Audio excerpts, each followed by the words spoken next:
So here's the rabbits in the park question. Comes up reasonably often.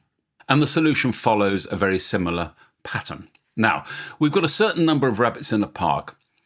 The first day, Fraser tags 20 rabbits. Then on the next day, she catches 42 rabbits and 12 of them are with a tag. And we're asked to find an estimate for the number of rabbits in the park. It goes like this.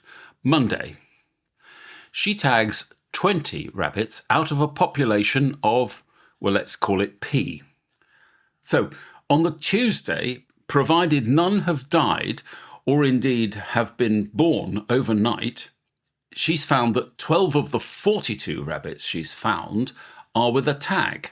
And that must be the same proportion of tagged rabbits that she created on the Monday.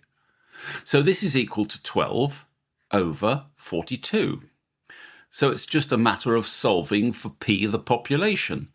P is equal to 20 multiplied by 42 divided by 12.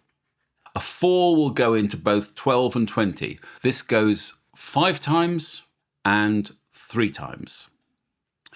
And 3 will go into 42 14 times.